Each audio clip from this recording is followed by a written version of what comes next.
I've been listening and recording music for probably over 30 years. And I'm 35, so I've been at it for a long time. And, you know, when I started singing under the name Arson, I recorded some stuff that, you know, sometimes I wish I would have never recorded. But, you know, I always felt that you sing the way you feel. And back when I was a young kid, I was an angry son of a bitch, man. I was pissed off at the world for some reason, and I rebelled, and I got in trouble with drinking under the age. And before I was 18, I had 21. Yeah, I know 21's the legal drinking age, but I had 21 drinking under the age offenses before I was even 18. But, you know, I'm one that thinks that if you're 18 and you can join the service and go fight for your country, you should be able to drink a fucking beer. Maybe not when you're 11 and 12 and 13 years old. Bad example. Don't, you know, I was in that category. Wish I never did that stuff, but, you know, I can't change the past. It made me a stronger, wiser man in my later years, but, you know, drugs and alcohol is no way out, no excuse for it. It fucks your life up, it screws you up, and, you know, I ain't one to preach, but, you know, if you listen to anything I say, just take this advice. Don't fuck your life up by doing that. It looks like I've pretty much fucked my life up with 3 DUIs, but, you know, you'll have that. And I'm only 35 years old. But, getting back on this Arson stuff, I recorded a song back when I was probably 14 years old is when I recorded this one. I was 14 years old, so that's more than half of my life ago. I'm 35 now, and I was 14 when I recorded this song.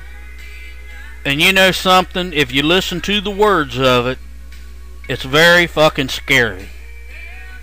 Here it is. This is the song I wrote over top of a Hank Williams song. Ladies and gentlemen, here's Arson foretelling his future. Arson Autobiography.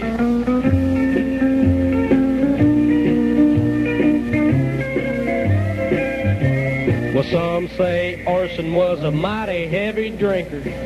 Well, I don't know. And some say Arson was a mighty heavy thinker. I reckon that's so. For all the songs he wrote and everything he said, it didn't come from the light thinker's head. Now some say cocaine wrecked Jeff's health, but they don't know. Well, some say Jeff sang a real good song, and I'll say he did, because he opened up his mind and he poured out the soul that most of the other singers kept hid. Yes, he did. Well, long as I live, I'll never forget that he's the craziest motherfucker I've ever met. They say he's the greatest one yet, but I don't know. But I wouldn't be surprised at all if that ain't so. They say Arson wasn't much on looks. Well, I don't know. But I saw his picture in lots of songbooks, and I still don't know. Well, they said he was weak for the women and wine, and he liked fucking pussy all of the time. His songs put goosebumps right on my spine, that's all I know. Well, they say Arson sang a real good song, and I'll say he did, because he opened up his mind and he poured out the soul that most of the other singers kept hid. Yes, he did. Well, long as I live, I'll never forget that he's the craziest motherfucker that I've ever met. Well, they say he's the greatest one yet, but I don't know. But I wouldn't be surprised at all if if that ain't so. No, I wouldn't. Well, I wouldn't be surprised at all if this song ain't so.